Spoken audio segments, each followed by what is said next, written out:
할렐루야, 아멘. 오늘은 오직 하나님께서 자라나게 하셨나니, 오직 하나님께서 자라나게 하셨나니라고 하는 제목으로 하나님 말씀 증거하도록 하겠습니다. 이 고린도 교회는 참 그 대도시 가운데 세워졌던 교회이다 보니 많은 그런 성도들이 또한 모이고, 그리고 그 디도 유스토라고 하는 그런 그 당시에 유력한 이방인의 이렇게 집에서 시작된 교회였습니다. 이 교회 가운데에 많은 이방인들이 함께 또 모이고, 또 특별히 그곳에서 처음에는 유대인들을 향해서 이 복음을 전하며 그들을 이렇게 또 하나님께로 이끌려고 했지만, 그런데 그 유대인들이 결국 반대를 하고, 그리고 사도 바울을 핍박을 하게 되어진 것입니다. 그래서 이 사도 바울은 유대인에게서 이제 이방인에게로 이제 옮겨져서 그들에게 복음을 전하며 나아가게 되어졌습니다. 그 가운데 브리스길라와 아굴라라고 하는 아주 신실한 부부, 이 동역자가 이 사도 바울을 옆에서 도와주며 이 고린도 교회가 잘 세워질 수 있도록 또 힘을 주고 함께 했던 것이죠. 고린도전서 2장에 보면은 사도 바울은 그 고린도 지역에 처음에 갔을 때 굉장히 심히 떨었고 두려워했다, 이렇게 말씀했습니다. 사도 바울은 그때 혼자 있었습니다. 이 대도시 가운데 홀로 서 있었던 것이죠. 그는 하나님의 말씀으로 또 어떤 다른 수사, 어떤 미사여구나 또 어떤 좋은 언변이나 이런 것으로 그들에게 나아갔던 것이 아니라 하나님께서 주시는 은혜로 또 어떤 성령의 권능과 역사하심으로 나아가려고 했더니 더 두렵고 떨리는 마음이 있었습니다. 그리고 홀로 나아가려고 했더니 또 어렵고 힘든 그런 부분들도 있었죠. 그 이후에 이제 디모데와 또 다른 동역자들이 함께 같이 가세하면서 이 고린도 교회 가운데 함께 동역을 이루면서 하나님의 사역을 감당할 수 있었던 것입니다. 하나님의 교회 또 하나님의 일, 이것은 절대 혼자 할 수 없습니다. 하나님의 동역자들, 함께하는 이들이 함께 행하기 때문입니다. 어떤 교회는 보면은 어떤 목사님께서 이런 이야기를 하신 적이 있습니다. 이 교회가 평안하고 참 좋을 때는 이 어른 권사님들, 연세가 특별히 많이 드시는 이 권사님들의 그 위치나 그 파워를 잘 알지 못한다는 이야기를 합니다. 하지만 교회가 힘이 들고 어렵고 이전에 코로나 시대와 같이 이런 어떤 교회의 위기가 있는 그런 때는 누구보다도 그런 권사님들의 그 어떤 파워가 더 많이 느껴지는 때다, 이런 이야기를 했습니다. 왜 그러냐면 그분들은 교회에서 평안할 때는 그렇게 드러나지 않습니다. 하지만 교회가 힘들고 어려울 때 그들은 교회에 모여서 기도하는 것입니다. 기도하는 교회, 기도하는 성도님들이 계신 그 교회는 강하기 때문입니다. 그리고 그 성도님들이 그곳에서 기도할 때 비로소 응집이 일어나고 또 하나님의 역사하심이 일어나고, 그리고 흔들렸던 어떤 위기 속의 어떤 문제들이 다시금 안정감을 찾고 세워지는 역사가 일어나기 때문이다라고 하는 것입니다. 그래서 보통 이 교회들이 든든히 세워가는 교회들을 보면은 항상 그곳에는 기도하는 교인들이 있다라고 하는 것입니다. 기도하는 교인들이 있고 또 그곳에서 늘 목사님을 향하여 기도하며 나아가는 교인들이 있다라고 하는 것입니다. 제가 참 기억에 남는 어떤 그 이야기 중에, 제가 이전에 모셨던 목사님께서 이제 전국적으로 또 이렇게 집회를 많이 다니셨었습니다. 그래서 어느 날 이제 목사님께서 이렇게 집회를 다녀왔는데, 그런데 이제 교회의 성전에 들어가서 이렇게 좀 기도를 하시려고 어째 들어가셨던 것 같아요. 근데 그 성전 가운데 누가 어떤 한 분이 계시는 거예요.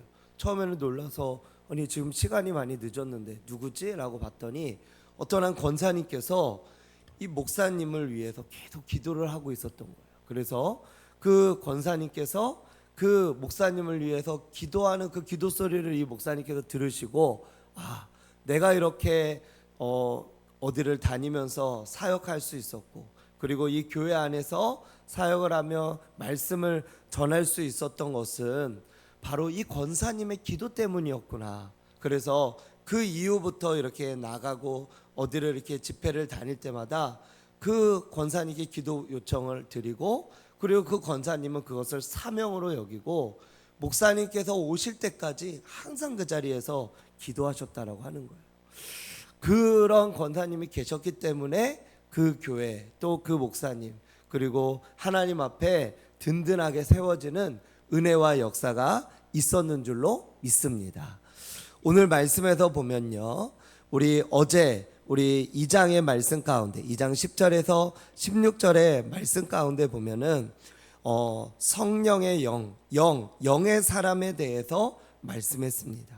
육신에 속한 사람은 하나님의 성령의 일을 14절에 보면 성령의 일을 받지 못하고 그것이 어리석게 보인다고 말씀하고 있습니다. 그러나 영의 사람, 하나님의 영에 속한 사람은 영적으로 분별하며 신령한 자는 모든 것을 판단하고 아무에게도 판단하지 않는다.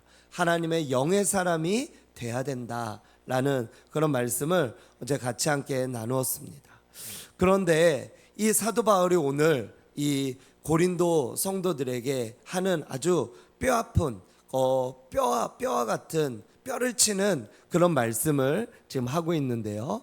1절부터 말씀해 보면은 이렇게 말씀합니다. 내가 신령한 자들의 대함과 같이 너희에게 말할 수 없어서 육신에 속한 자 곧 그리스도 안에서 어린아이들 대함과 같이 하노라. 내가 너희를 젖으로 먹이고 밥으로 아니하였노니 너희가 감당하지 못하였거니와. 3절에 보니까 너희는 아직도 육신에 속한 자로다. 이 고린도 교회 성도들은 많은 어떤 성령의 역사와 성령의 은사가 있었습니다. 그렇기 때문에 이 고린도 이 전서에 보면 아주 유명한 사랑장이라고 하는 그 사랑을 말씀하지 않습니까? 그런데 그 사랑장으로 고린도전서 13장 그 사랑장으로 넘어가기 전에 고린도전서 12장 마지막에 보면은 이런 말씀이 있습니다. 내가 너희에게 가장 좋은 것을 보여주겠다. 가장 좋은 은사를 보여주겠다. 그러면서 사랑에 대해서 말씀하고 있는 것입니다.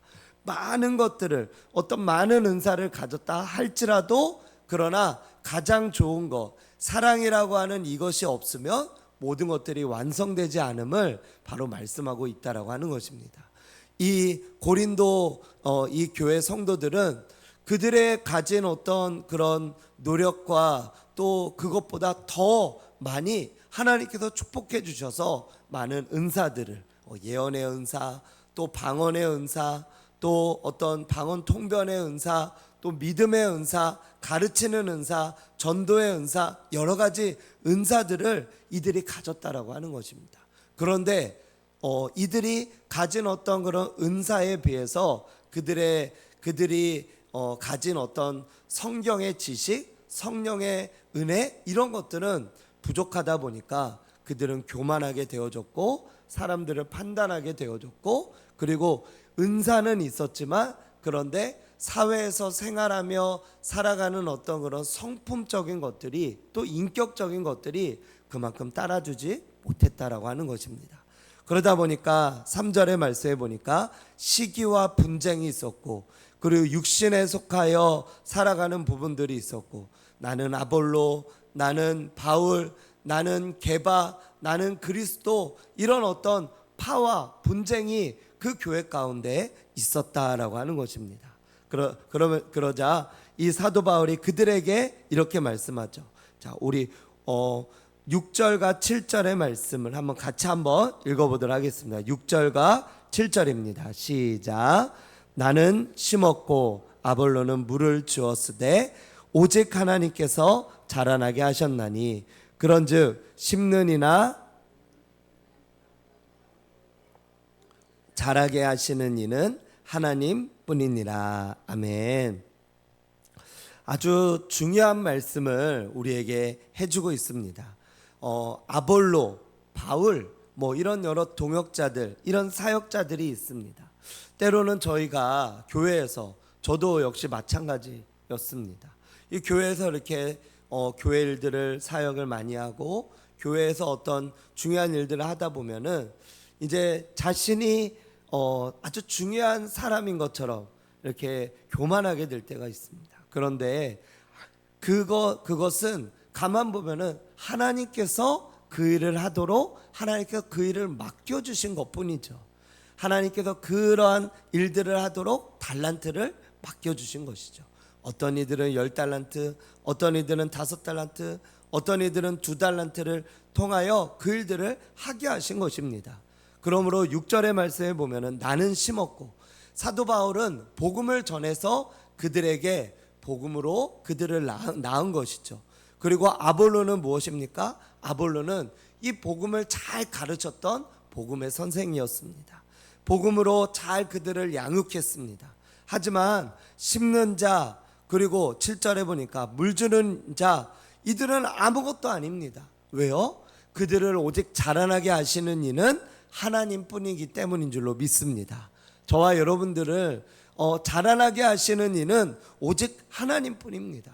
저와 여러분들이 이렇게 또 새벽에도 나오게 하고 하나님 앞에 어떤 은사가 있어서 그 일들을 하게 하는 것, 그것은 내 능력과 내가 어떤 잘남이 아니라 하나님께서 나에게 주신 은사이고, 그 일을 하게 하신 하나님께서 나로 하여금 잘하게 하셨기 때문이다 라고 하는 것입니다. 그리고 우리가 흔히 착각하는 것은 어떤 하나님께서 주신 은사는 뭐냐면 선물입니다. 선물. 여러분들, 선물이 어떤 자격이 있어서 받는 것입니까? 아니면은 주는 자가 기쁨으로 그 사람에게 주는 것입니까? 그 선물은 그 사람이 받을 자격이 있어서 준다라기보다는 그 주는 자가 때로는 기쁨으로 그 자격 없는 자에게 줄 때도 있다라고 하는 것이죠. 이 성령의 은사도 마찬가지입니다. 성령의 은사도 우리가 구하고 하나님께 간절하게 받기를 원하니까 하나님께서 우리에게 주시는 것이죠. 그래서 이 성령의 은사는 때로는 인격과 성품과는 별개로 받을 때가 있다라고 하는 것이에요. 그래서 어떤 사람들은 방언의 은사를 받고, 어떤 사람들은 예언의 은사를 받고, 어떤 사람들은 전도의 은사를 받고, 이 은사는 하나님의 일을 좀 더 수월하게 하기 위하여 하나님께서 우리에게 주신 하늘의 은사입니다. 그래서 이 은사를 잘 활용을 하면, 즉 칼을 잘 활용을 하면, 이 도구를 잘 활용하면 요리가 좀 더 쉬워지고 품격 있게 되어지는 것처럼, 하나님의 어떤 일들을 행하는 데 있어서 이 은사는 하나님의 사역을 하는데 좀 더 수월하게, 좀 더 어떤 품격 있게, 좀 더 능력 있게 그 일들을 감당하게 한다라고 하는 것입니다. 하지만 때로는 그 은사 때문에 그 영혼들이 또 교만하게 되어지고 그렇게 되어질 수도 있다라고 하는 거예요. 왜 그렇죠? 아직은 그 은사와 성품이 같이 가야 되는데, 성품적으로, 어떤 인격적으로, 하나님과의 어떤 관계적으로는 좀 아직 모자란데, 이 은사가 있다 보니까 이 은사 때문에 교만해지는 것이죠. 바로 이 고린도 교회가 그랬다라고 하는 것입니다.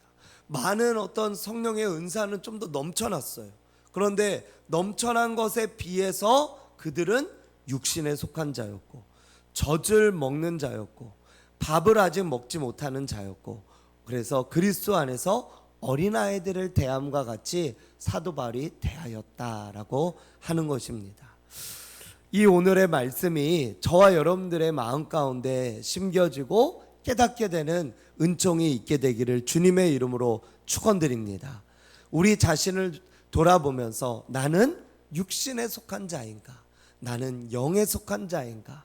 나는 단단한 음식을 먹을 수 있는 자인가? 아니면은 아직도 젖을 먹는 자인가? 이 젖을 먹는 자는 주는 이가 그 밥을 단단하게 먹지 못하기 때문에 계속해서 소화시키면서 먹죠. 예전에 제가 저와 이제 저희 동생이 제가 한 5살 차이가 납니다. 여동생이 있는데 5살 차이가 납니다. 제가 기억에 남는 게 그때 굉장히 어렸을 때인데 5살 때였던 것 같아요.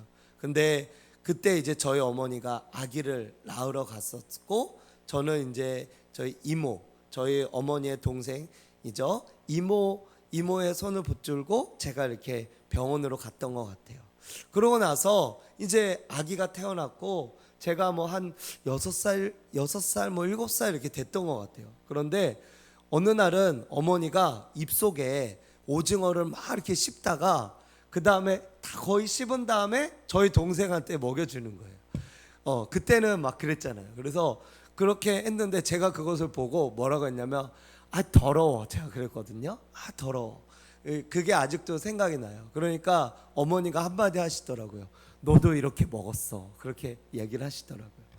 그 오징어를, 단단한 그 음식을 먹지 못하니까 그 아기도 그 오징어가 먹고 싶으니까 어머니가 그것을 씹어서 아이한테 이렇게 줬던 것처럼, 저희들은 어떤 그런 단단한 음식을 먹지 못하는 그런 부분들도 있을 것입니다.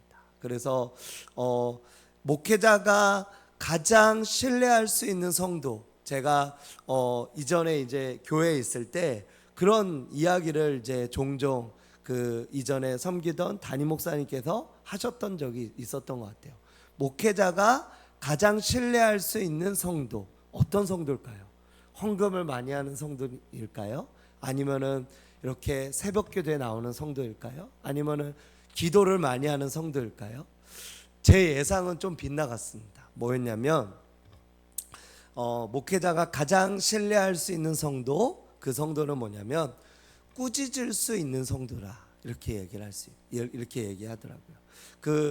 그것은 이제 아마 그 목사님의 어떤 목회 가운데, 여정 가운데, 그 가운데 이제 어떤 경험에서 나왔던 것 같아요. 꾸짖을 수 있는 성도, 정말로 목회자가 이렇게, 저는 아직 지금 뭐 담임 목회에 이제 연한이 짧기 때문에 뭐 그런 부분들을 잘 모를 수도 있어요. 하지만 이 목사님은 수십 년을 이제 목회를 했기 때문에 그런 경우들을 좀 많이 경험했던 것 같아요. 어떤 분은 그런 부분 속에서 이렇게 이야기를 했는데, 충원을 했는데 시험이 드셔서 교회를 떠난 분도 계시고, 또 어떤 분은 충원을 하고 이렇게 꾸짖기도 했는데 거기에서 회개하고 오히려 더 잘하며 하나님 앞에 더 나아갔던 그런 분이 계시다라고 하는 것입니다. 하나님 앞에서 어떤 분이 정말 하나님께서 보시기에 좋은 성도일까? 그것은 아마 목사님이 든든하게 생각하는 성도님일 것 같아요. 그러면 그런 분들은 어떤 분일까요?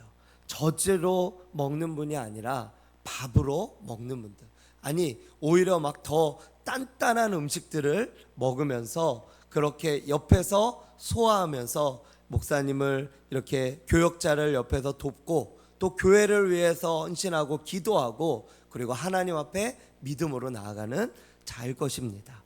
오늘 말씀에서 보면 바로 이 고린도 교회는 하나님 앞에 믿음으로 세워지고 또 성령의 은사가 넘쳐나는 그런 교회였지만, 그런데 저주로 먹일 수밖에 없는 육신에 속한 자들이었다라고 하는 것입니다. 그렇다면 저와 여러분들, 또 이 교회가 어떻게 하면 그 믿음 안에서 든든하게 잘 세워질 수 있을까요? 그것은 하나님께서 오직 자라나게 하신 것임을 깨닫고 자신이 청지기적인 사명을 가지고 하나님을 바라보고 하나님께서 주신 그 사명의 위치 가운데 겸손함으로 자신이 그 행하고자 하는 그것을 그 자리 속에서 겸손함으로 꿋꿋하게 인내함으로 지키는 성도, 그러한 성도를 하나님께서 기뻐하시는 줄로 믿습니다. 오늘 9절의 말씀처럼 우리는 하나님의 동역자들이고 하나님의 밭이고 하나님의 집인 줄로 믿습니다. 하나님의 은혜를 따라서 건축자와 같이 10절에 보면 하나님 앞에 터를 닦아두고 그리고 그 가운데 세우는 것들을 그렇게 조심하며 세우는 자, 그리고 그 가운데서 어떤 다른 것들, 나의 칭찬, 나의 어떠함이 아니라 오직 반석 되시는 예수 그리스도의 터 위에 우리가 믿음을 세우는 자, 그러한 자는 절대로 어떤 바람이 불고 창수가 나고 그 어떤 풍파가 있다 하더라도 넘어지거나 쓰러지지 않는 줄로 믿습니다. 저와 여러분들은 우리 12절 이하의 말씀처럼 그 어떤 공적이나 그 어떤 것으로도 넘어지지 않고 불로서도 태워지지 않는 예수 그리스도의 반석 위에, 믿음의 반석 위에 굳건하게 세우면서 그렇게 나아가는 저와 여러분들이 되시기를 축복합니다. 그래서 그 공적이 불에 타는 거죠. 다른 것들은 다 불에 탑니다. 그리고 다 쓰러지게 되어집니다. 그리고 언젠가는 또 시험에 들고 넘어질 수도 있습니다. 왜요? 그것이 금이나 은이나 보석이나 나무나 풀이나 짚으로 세워지면은 그렇게 되어지는 것이죠.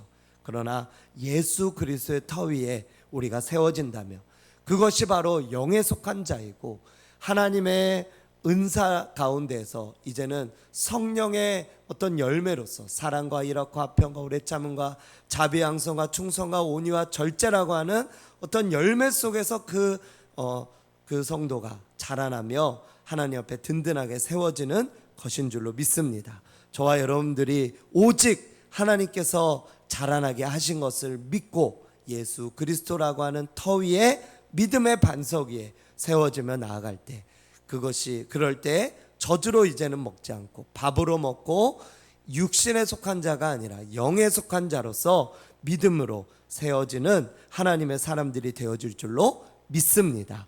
오늘도 하나님 앞에 믿음으로 승리하며 단단한 음식을 먹으며 그렇게 영에 속한 자로서 살아가는 하나님의 사람들이 되시기를 주님의 이름으로 축복합니다. 기도하겠습니다.